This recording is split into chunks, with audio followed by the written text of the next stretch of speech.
nothing. Okay. Okay, thank you. Okay. So for the sake of the recording, once again, we're just here to, we're gonna go into as much detail as we can about just something we went through over the past 3 years now that we've been here in Hong Kong.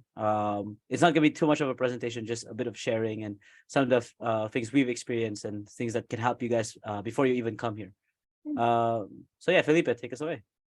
So we're gonna start us off by going through a little bit of an overview, because two of us from the little trio kept records and actually like micromanage our money well enough that we can show it to you guys in the in beginning. like graph form.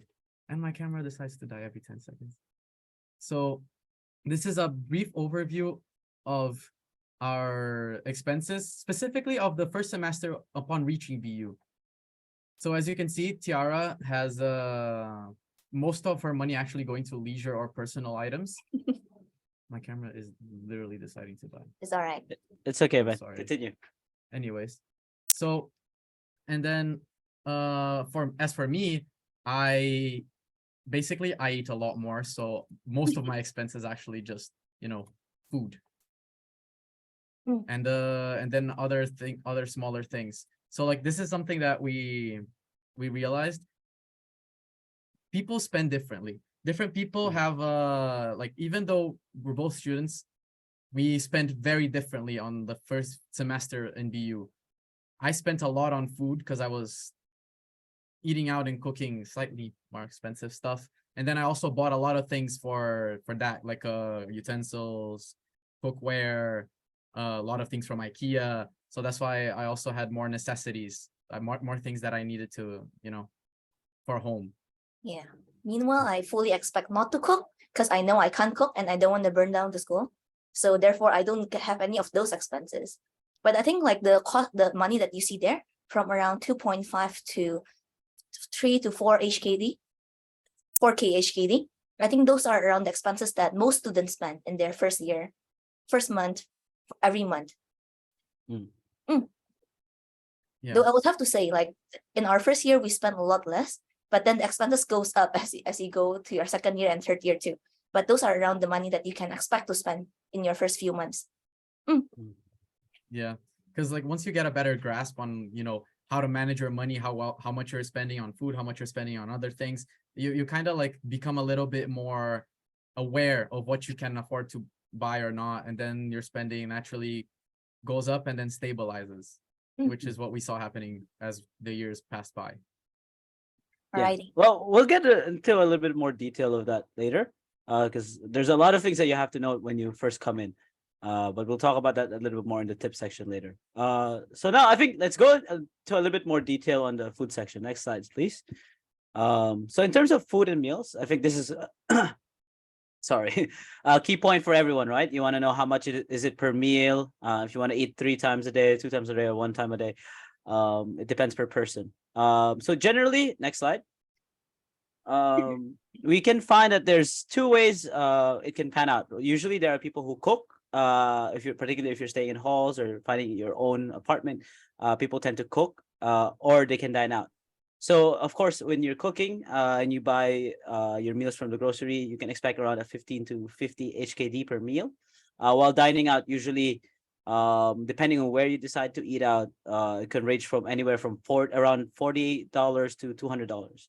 Among us, there's a big spending difference, as you can see.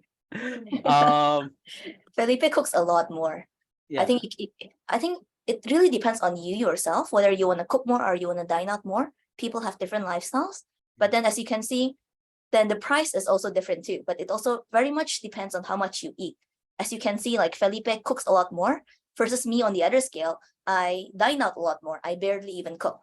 But then our spendings is very different because I eat a lot less compared to Felipe. And when I dine out, I can just take it away and have my lunch as my dinner as well. So therefore, I spend a lot less. And meanwhile, for me, I tend to do a mix of both, cooking and eating out. But I spend the most, particularly because I think among the 3 of us, I'm the most physically active. So that pressures me to eat a lot. I get hungry a lot. Felipe knows this. because I always drag him to eat with me.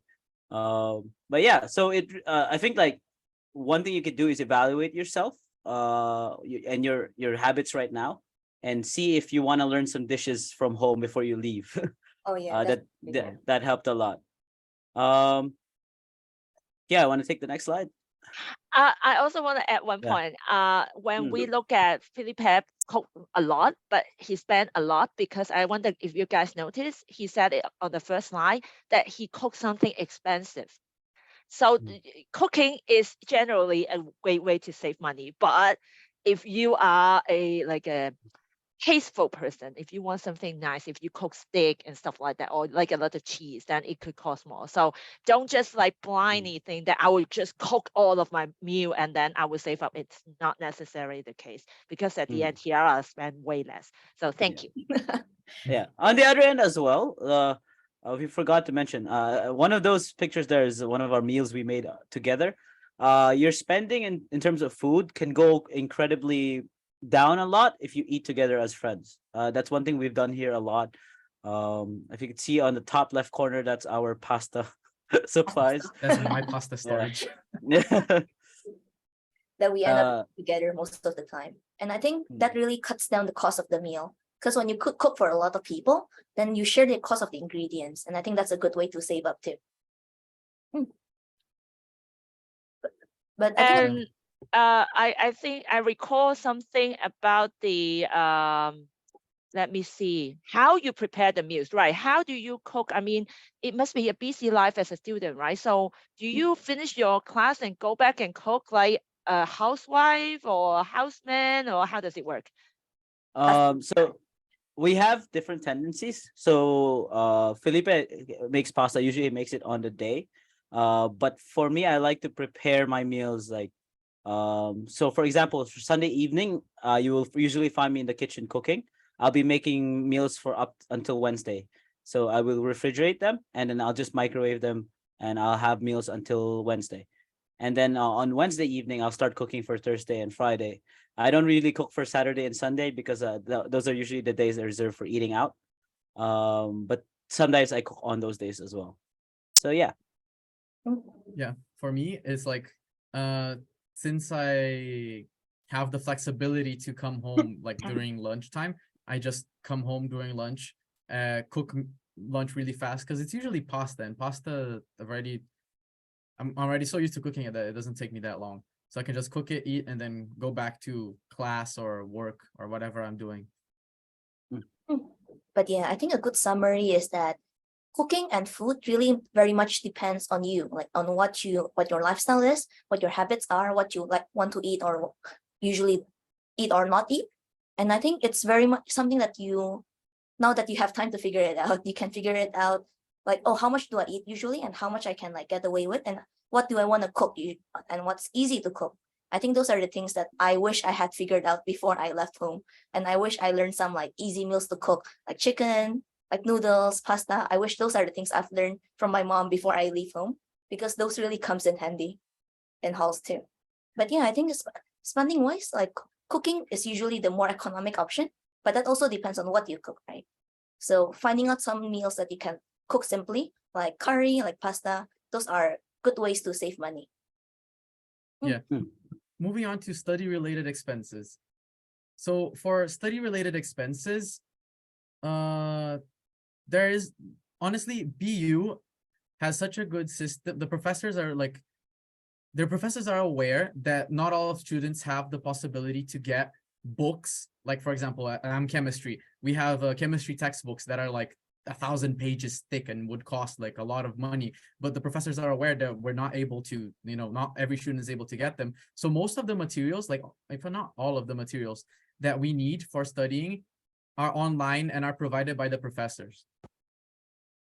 I think Track also even had a case where the professor realized that and actually like copy part of the books for, no, not copy, but like, what was it? I know What was it? he just sent us the questions that were found in the textbook, and then we were able to just answer those questions. So yeah, generally, whether you survive with or without the textbooks, in most cases you probably can do without it. But in the cases that you want to have your textbook, usually what some people do is they'll buy it together.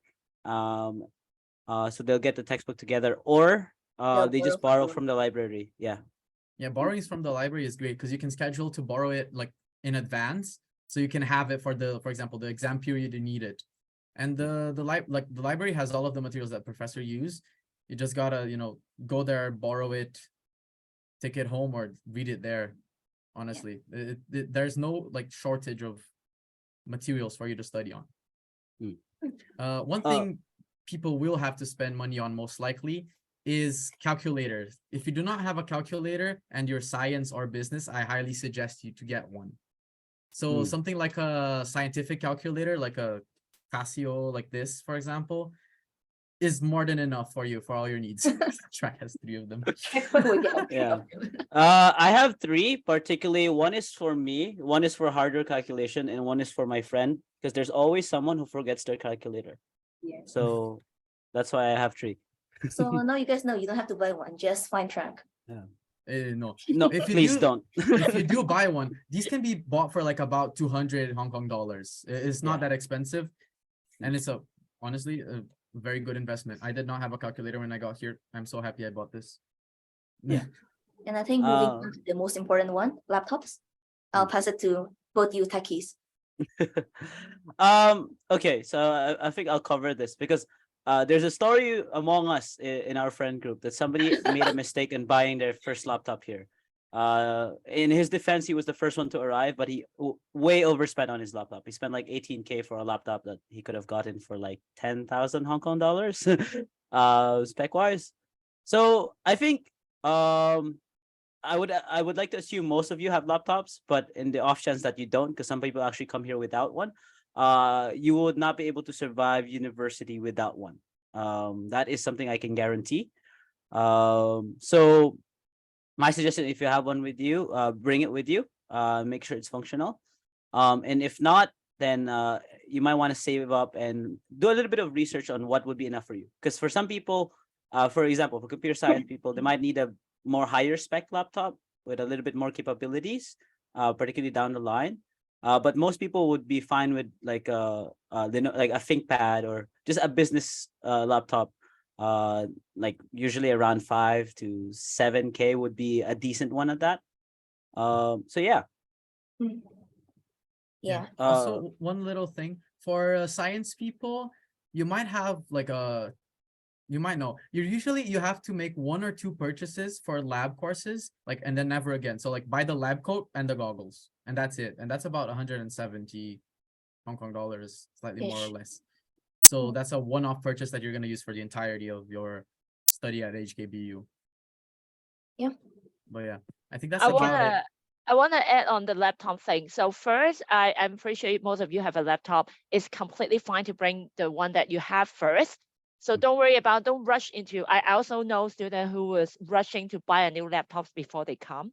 I don't think that's necessary. I think, well, Trent, you can correct me, but I think Hong Kong is a great place to get like bargain, good like tech stuff.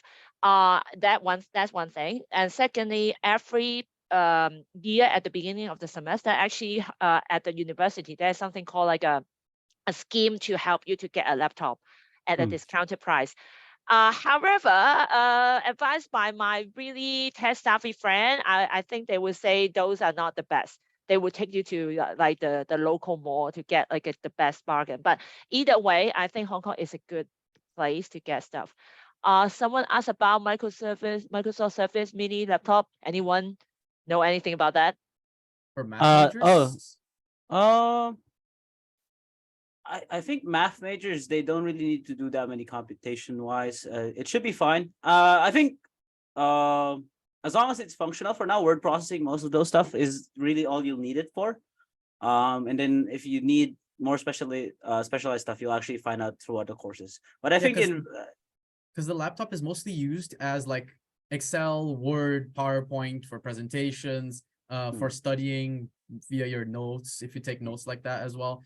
The only like computer science people or like science people who are really into like computational stuff will Or actually art people. download and use heavy programs that will need like Yeah. a heavier or like more spec'd out laptops. Oh yeah, Or I forgot. And Yeah. our one of the art majors told me to tell you this.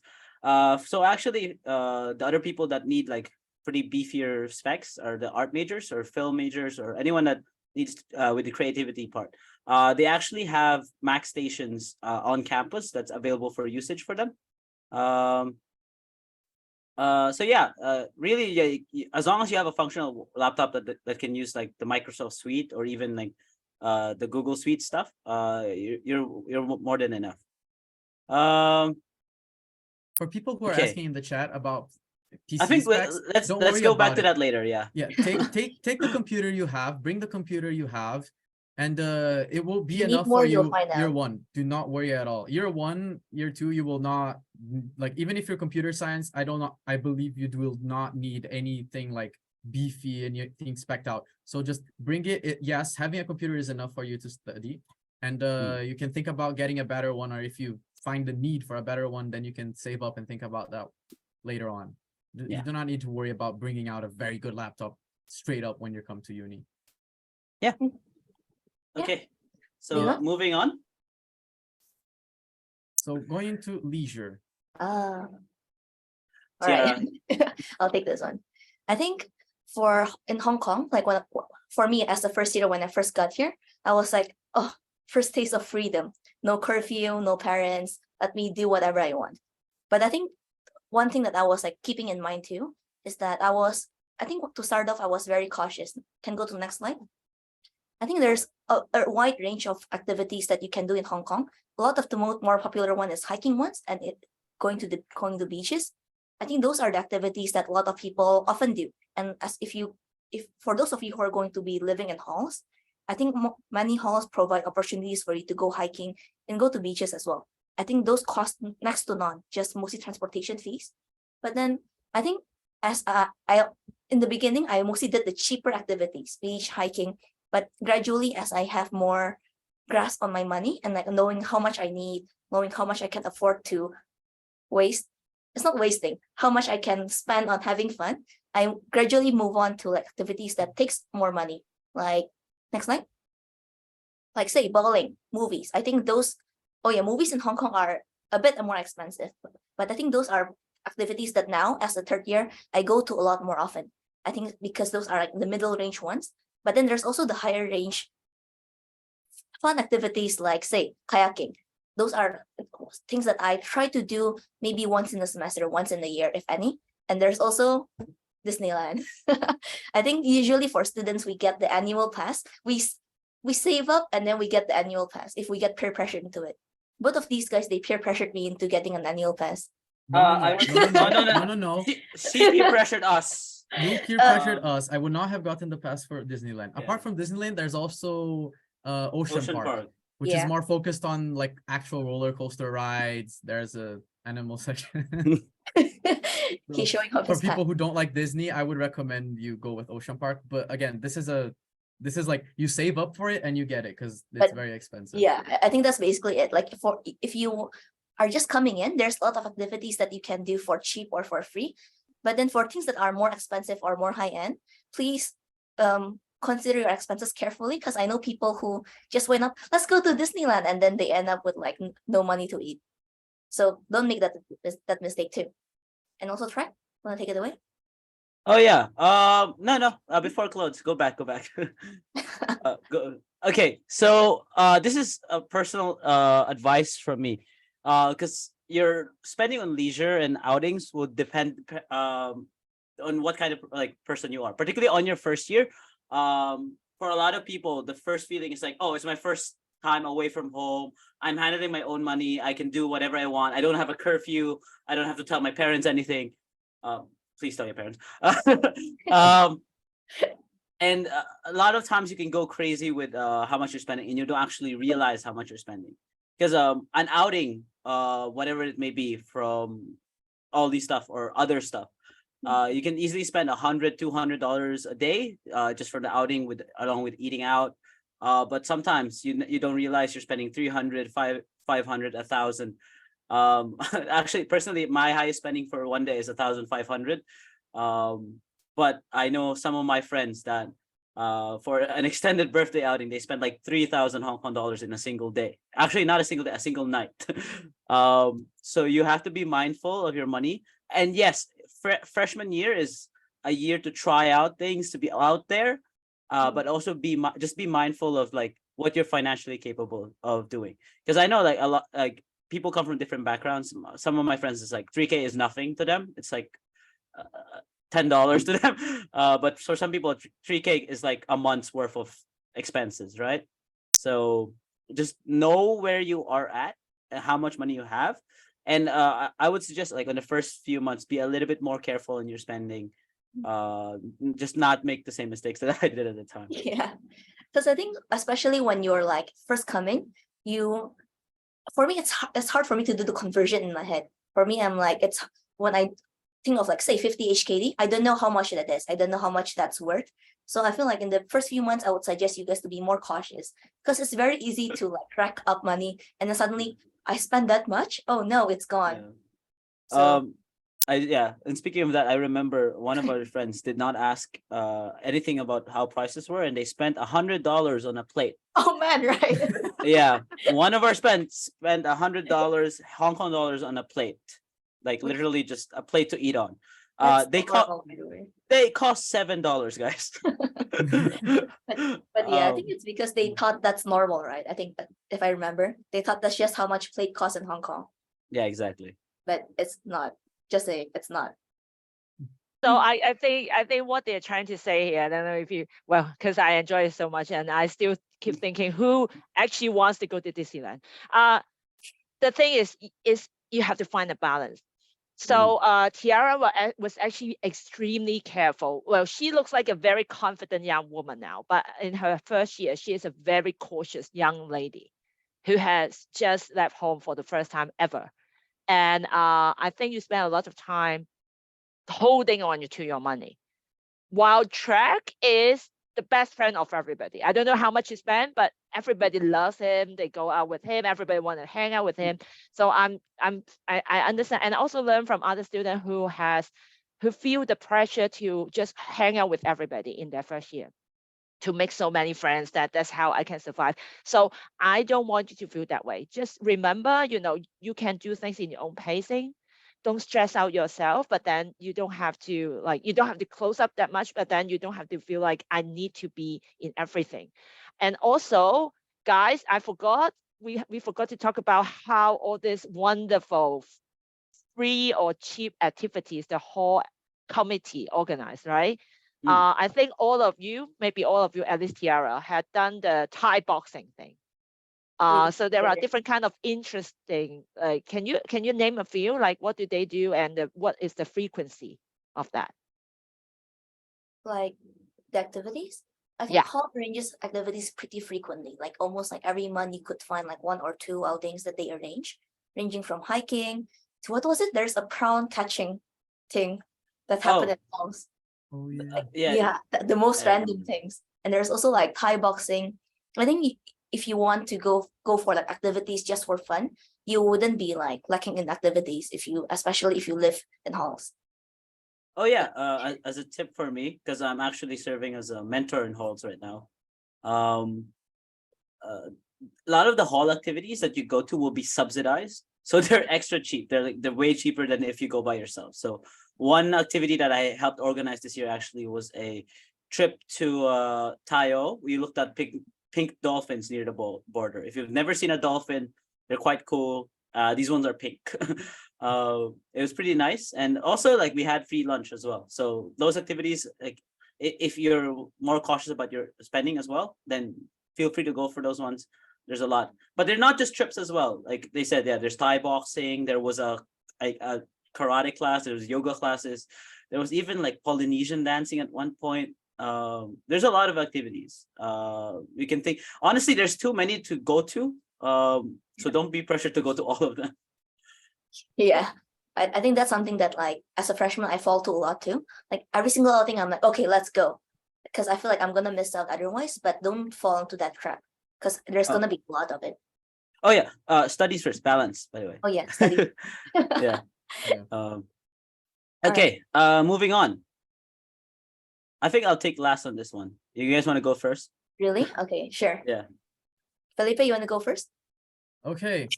So how much are you going to spend on clothes?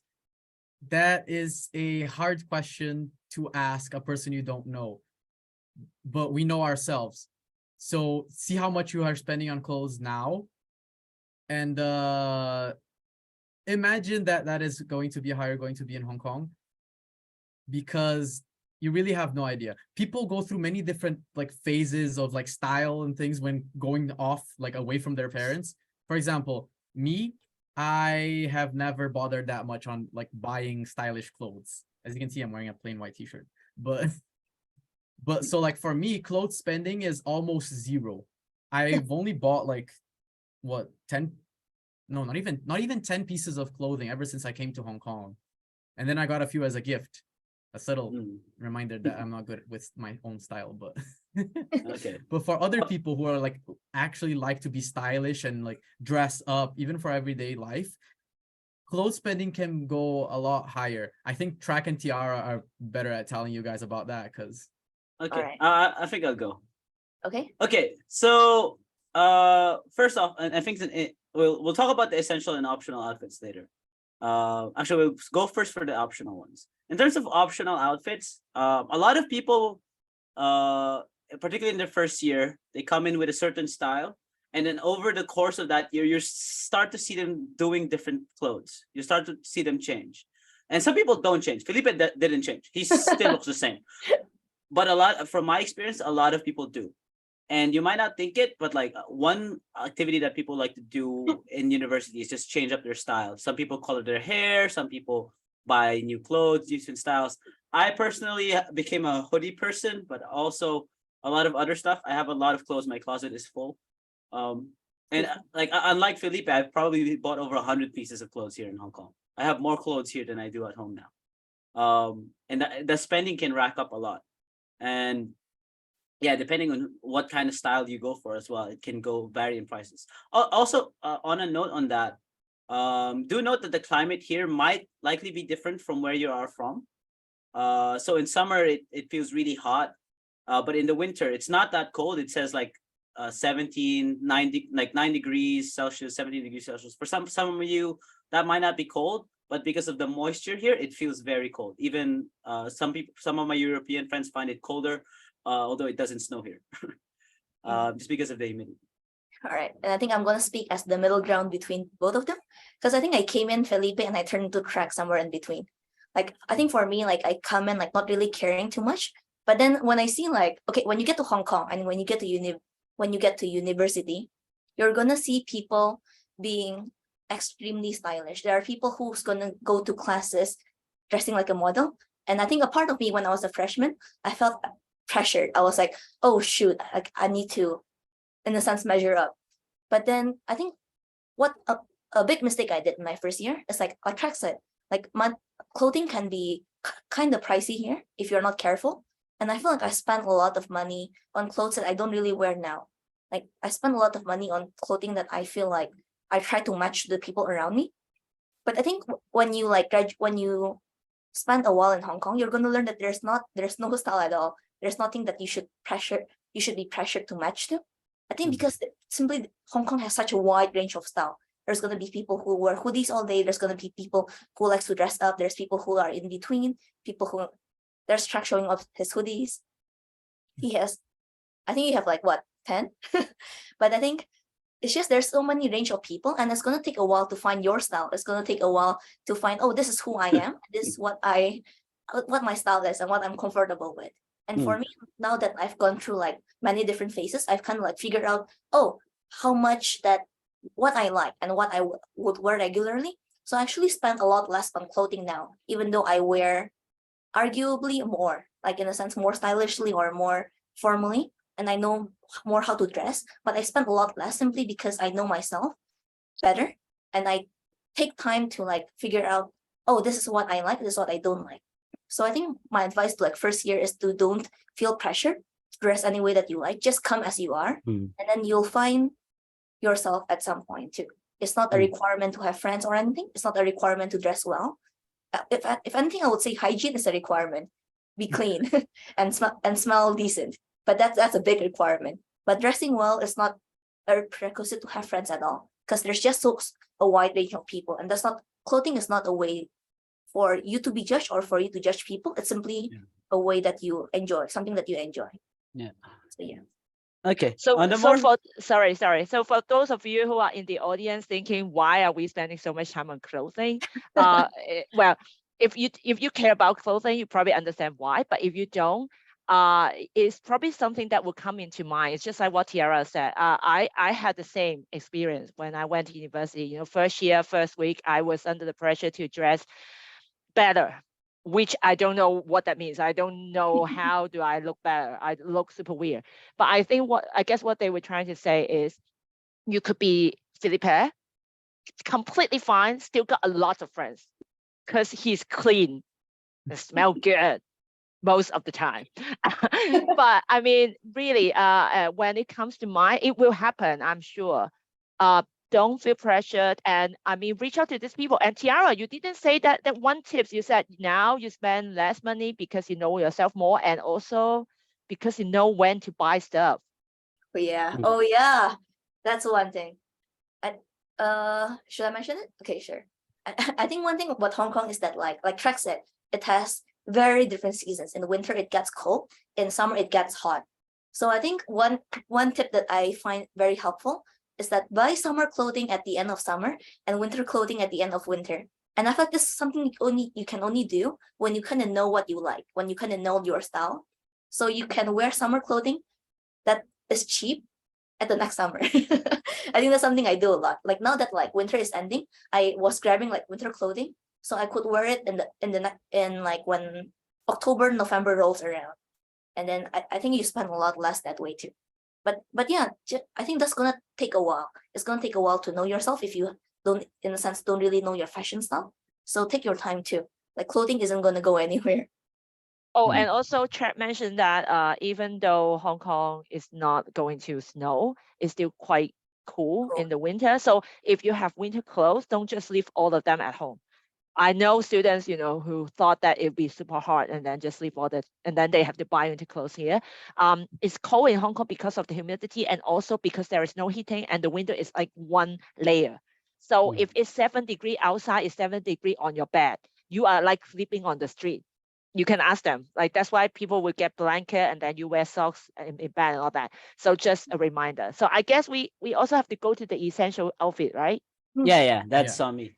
So essential outfit really this depends on your major, but for business students, you will always need a formal suit. That is a prerequisite. Because for so many events that you'll have, you will be having to wear a full suit. So that's the coat, that's the necktie, that's the shirt, and of course, the trousers to match, and also shoes. I can't stress this enough that if you have one, bring it with you, because in most cases it's cheaper to bring your own than to buy one here. Because here in Hong Kong, to get a full suit would be around minimum 2,000 HKD. If you're buying from like the retailers, if you're getting tailor made, it's even going to be more expensive. So what but if you don't have one and you want to buy one here, it's also an option. And if you want to have it fit well, some people, what we do, we buy from the general store, so that's around 2,000 HKD, and we get it altered to fit us properly, which like if you find a local tailor, it's around 100 HKD. So yeah, I think this is very important for business students, but also this is told to me by some of the computer science majors. If you're one of the computer science majors that are aiming to participate in a lot of competitions, because there's a lot of cross integration between, you know, fintech and business schools and computer science competitions, you might need a pair as well. But for other events, for science majors, like smart casual is enough. So that's usually for guys, that's the shirt. I think for girls, it's a lot more fluid. Tiara, maybe you can talk on that. All right. I think for science students, we're not under much pressure to get like a full penguin suit, black and white.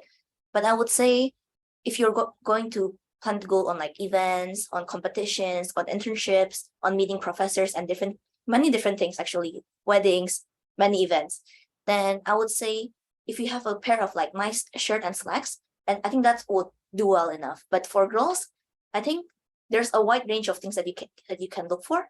Like shirts, I think t-shirt would work as well if you have like a nice cardigan to go along with it, nice slacks, skirts that are not high-line but like a longer skirts. I feel like there's a lot of things that work, but I would say just have a few sets, especially if you're planning on taking internships or office work or going to events. If you don't have any, like I didn't have any when I go here, when I come to Hong Kong, all I had is like shorts and shirts and hoodies, and that's it. But I would say look around and like ask around. I think there are people who would be happy to advise you. I would be happy to advise you on what you could wear to offices, because I think it really depends on the context that you're in as well. But I would say those are the things that you would, in a sense, need. You can't wear hoodies everywhere, as Trek can testify. Yeah. And there are times that you would need to dress up a little bit more to the occasion. Mm. But yeah, those are the things that I would say are essential. And optional depends on you. Yeah, We- I think we we touched on probably- that enough. covered Yeah, it. we probably have to wrap up. But I just want Yeah. to add one more thing. We have every year we have a free giving, like a suit giving campaign. So the senior will donate their suits that they don't use anymore and give it away for free. So that is also an option. But let's move on to how Yeah. to make money. Okay, income. All right. Felipe, wanna take us Okay, away? so for income, there are two, no, I wouldn't say ways, but there are two periods of time where you can make income here in Hong Kong. One of them is working part-time while you are studying. Once again, studying is the priority. Working is something secondary. So the way people find like part-time jobs is mostly as student helpers on campus, baristas on like, for example, the campus Pacific Coffee or Starbucks, and things like that as well. But note, international students, they have in their visa, they have a no objection letter that allows us to work part-time on campus. So it needs to be affiliated to the university for up to 20 hours a week. But then during summer, which is the second period where we can earn money, it's unrestricted. You can work as many hours as you can and wherever you can. It doesn't need to be university affiliated. So Yeah. those are the laws regarding students working in Hong Kong. Salary for part-time jobs is anywhere from 45 to 65 Hong Kong dollars an hour. And during the semesters, when you're working part-time, it's usually 12 hours a week because, you know, you're a student, you're not a worker. So you should not go overboard and swamp your studies by working too much. Mm. And during the summer, since you're not studying, people usually almost, like if you have a job, you usually go full-time during the summer. Like me, for example, I'm a chemistry student and I work part-time with my professor in the lab as a student helper. And then during the summer, that turns into a full-time job. I just go there every day from 9 to 5. Mm. But yeah, I think Track and Tiara can talk a little bit more about internships. Yeah, I guess for internships, it really depends on what kind of major you're having, because different majors have different ranges of pay. So for example, in terms of my major or in accounting, usually ours goes around for 8,000 Hong Kong dollars a month to 10 in some cases, but 8 is like the average. But some internships are like less paid, like some of them come with like a compensation like 6K for the whole 3 months. So it's not much, but it really depends on the internship that you get. Tiara, how about your experience? Yeah, I think for science students, especially in HKBU, we have something we call a STEM internship. I think that's is something that you'll hear over and over again. I think it's something that a lot of people apply to in the summer, which usually gives us not allow the pay is not from the company itself, or like partially not from the company itself, but it's subsidized by the school. So you would expect like from 10 to 11K a month. But I would say that that's a really, in a sense, if you get that much, that's a really good, that's a really high-end pay. And I want to add two things. When it comes to internship, first, you're not doing the internship for money. It's Yeah. really the name of the company, the potential of a job later on, or the experience that you can get. So it might not be necessarily, it's not going for the job that has higher salary. That's one thing. And secondly, when it comes to, well, Tiara was saying the money does not come from the company. I forgot the second thing. It will come back to me. But yeah, I think it's really important not to think that it's a like a way to make money. I know a student who, well, for students who want to make money during the summer and save up for the next semester, they will take up jobs that will pay a lot, but might not be necessarily an internship. For example, I have students who work in the kitchen, very hard job, but it pays a lot. So if you are thinking, I want to save up in the summer, you may want to take up 2 jobs in 2 kitchen and then save up a lot for the next year. So but when it comes to internship, well, do you guys agree? I mean, are you also looking for like internship with potential and with good company and all that? No, yeah. I think that You go first. go. All right. I think for sure, I would say, especially, I mean, speaking from a science student perspective, like the things that you learn during the internship matters a lot more than what you get from. I mean, I know a lot of us are in different financial circumstances, so I wouldn't say money doesn't matter at all. But I would say the things that you learn from the internships does, in a sense, get you a lot very far, especially, let's say, in labs. If you can get a good lab experience, for me in my first year, I didn't get paid, barely get paid as I work in a professor's lab. But it's something that I asked him, like, oh, can I just shadow you in your lab? And can I learn things from there? And I feel like I learned a lot. And I feel like in a sense, I got ahead from the other students simply, even though I don't get paid, but it's something that helps me even right now as a third year. Oh, I remember what I want to say. If you are given 11,000, for example, as an intern, be prepared to be asked to work and make it worth. So you'll be asked to work like a grown up in Hong Kong, and Hong Kong is a tough place. Let me we tell have- you some experiences on that. So it is very grueling, even for interns. So some people think like I don't know what kind of background you have for internships, but here in Hong Kong, it's very professional. So interns are treated as basically as full-time employees as well, and you are expected to do the work that is expected of you, not just sit around all day looking at Instagram. If that's what you think you're going to do in an internship, you're far from it. So there are different experiences. One example I could give is one of my close friends. He worked for Deloitte for an internship, and some days he goes home at 12 a.m., 3 a.m. Those are real stories. And yeah, he gets paid around 10K, and sometimes he gets like taxi allowance for going home. But yeah, so if you want to work in those fields, if you want to earn that experience and get to that point, you will be worked at that point. But before even that, I just want to say this: internships are hard to get.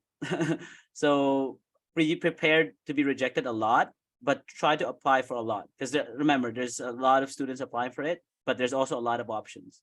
So guaranteed, if you keep applying, you will get one.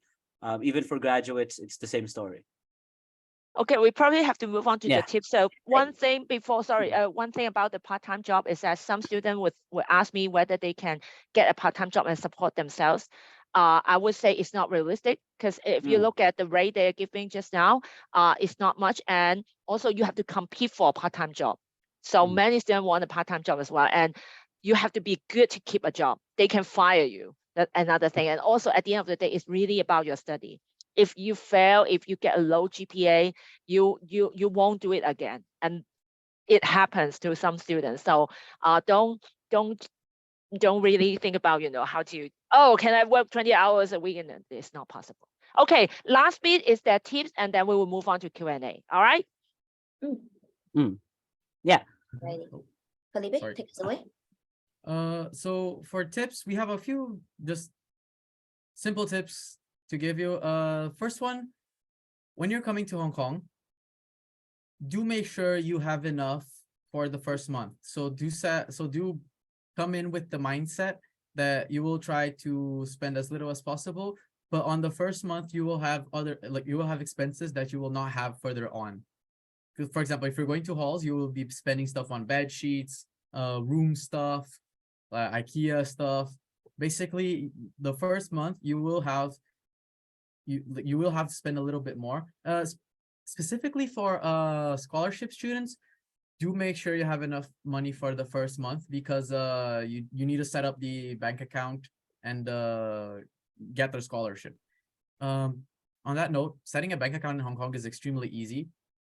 like I don't know, like when I got here, I felt like opening a bank account was a thing far away from me, like like I don't know, working adult thing, and I had no idea how to do it. But BU has a Hang Seng Bank branch inside the university itself. And that like I chose to open on there. You can choose to open on HSBC or other banks around here as well. And all I needed was my passport as an international student, proof of residence from halls. You can get that pretty easily from halls. You just go to the counter and ask for it. And also proof of residence from your home country. So do remember to bring that if you plan to open a bank account here. And that was basically it. Then I just went to the bank and opened my bank account. That easy. And also applied for a credit card. So it was a lot easier than I thought it would be. So long as you have the documents, again, passport, proof of residence here, proof of residence back at home. That's it.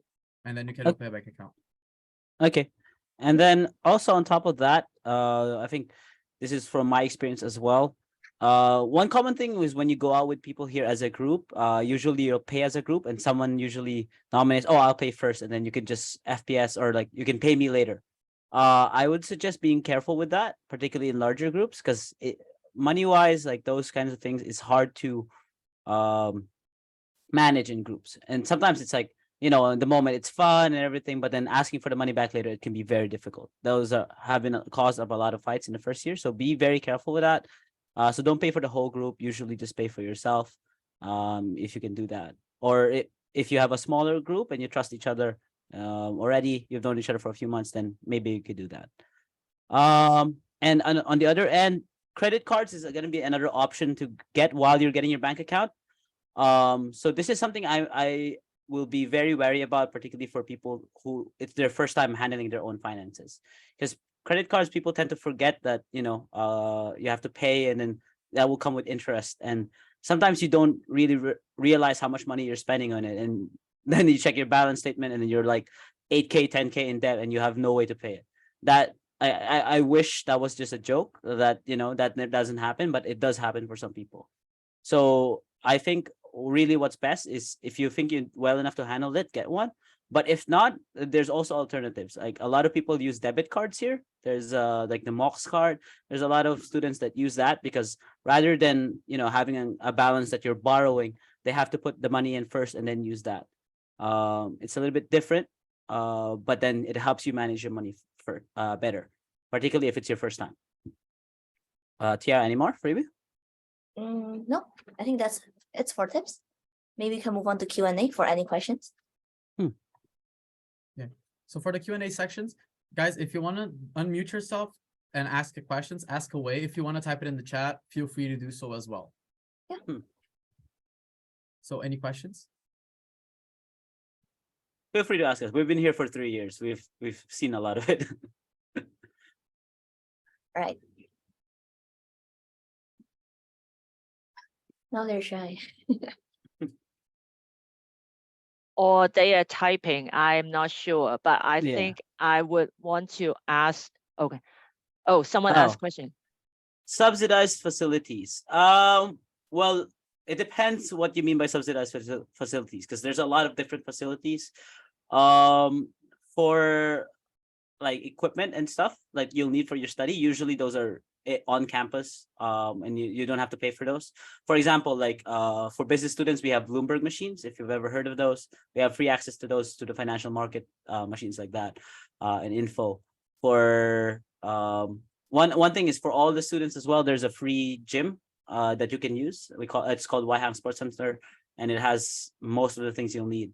We also have the joint stadium. If you want to clarify a bit more on what you mean by subsidized facilities, but usually like those things, it's like if you need it for your major, the school will provide it or they'll let you know ahead of time.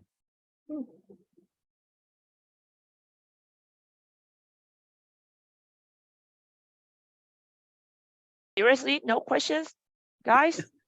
Feel free to ask anything, because Yep. It doesn't have to be about finances either. is That's a iPad good one. necessary for studying? That's a great question. Well, it's Tiara, want to go into this? All right, sure. You're the one who has an iPad. All right. I think I would say that like straight up no. Okay, if whether it's like necessary or not, I would say laptop is essential, but iPad is not. You would see people bringing iPad a lot into class, but it's because iPad makes things convenient. It makes things easier to take notes with. It's not as bulky as a laptop can be. But whether you need to buy one, I would say that's a straight up no. But it's nice to have if you have the cash for it. But that again, like be sure to be wise with your finances and be sure that you can get it.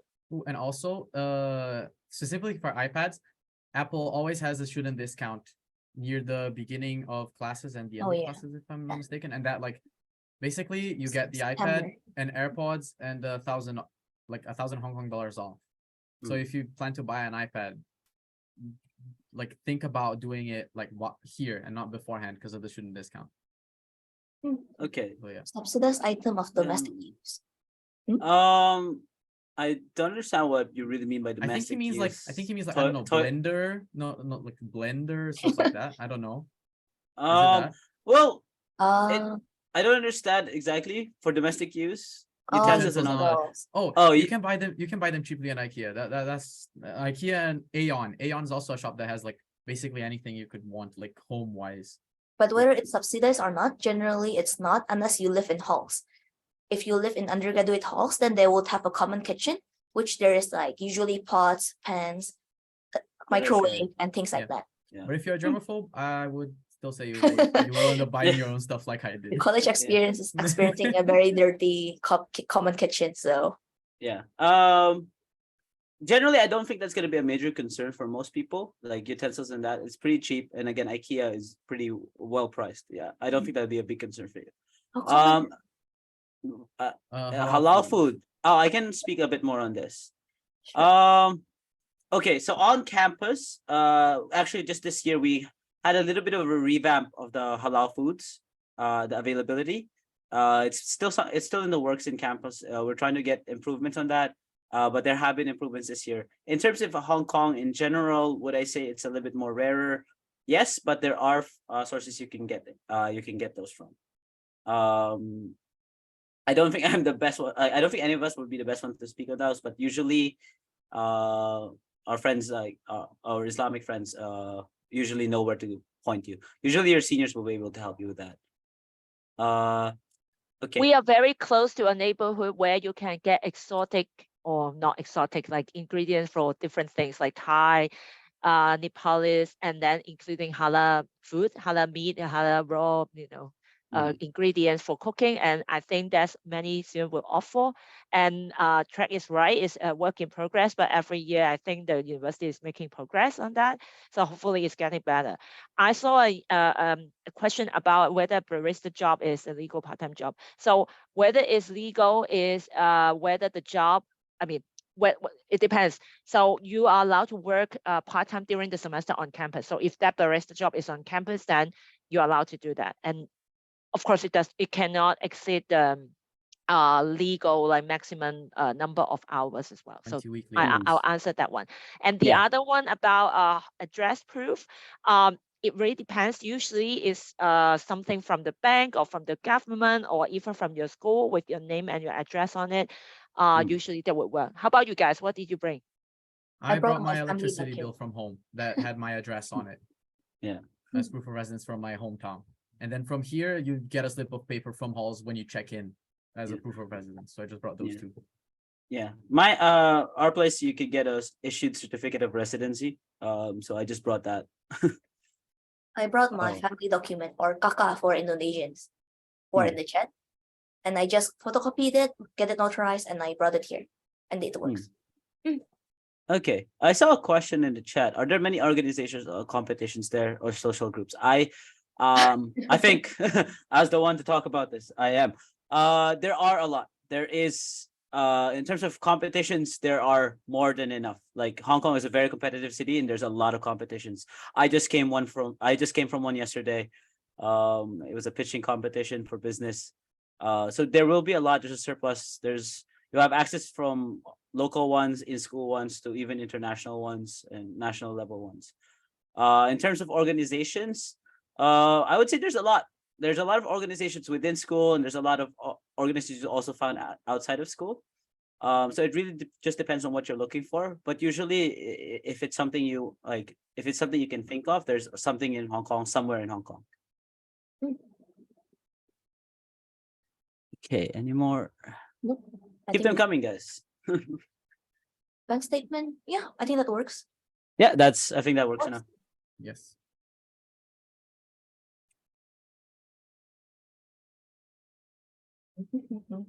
Okay, I think I think they are happy, even though they still, the freshmen are not seeing much. Still discount for Android. Okay, I will talk about discount. In general. I'm known among my friends as the guy who can find any discount that exists. Yes. So in terms of student discounts for devices, most places here have some form of university or college discount forum. Apple Store has it. Fortress, which is the main technology Electronic outlet store. here, electronic store here, has discounts for those. Apart from the discounts offered on campus. So but usually if you're worried about prices for even for clothes or for stuff like that, there's always a sale in Hong Kong. I can tell you if the sale just finished, there's 1-2 weeks from now. Okay, yeah. I think we probably have to close it today. But before I let everybody go, I just want to say I think you already is ahead of all of them. Like these 3 guys, because they have no one to tell them about this. Now you have an idea that you will have to manage your own finance. And during the summer, there's nothing much you can do. But if you are like Philip and Tiara, if you want to keep track of your money, and so do I, you might want to do some research on application that you can use that will help you. Because Tiara was saying how you calculate the exchange rate in your head. I travel every other week and I use app. I can't calculate every other day. So that's all you can. How can you prepare yourself and learn a dish or two? Even if you are not cooking to save money, it will still be fun that you can offer something when you are having a party and stuff.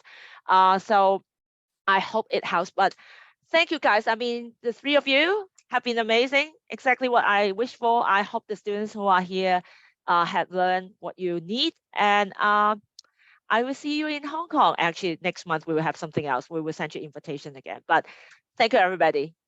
Have a great day. Thank you very much. Thank you, guys. Thanks, everyone.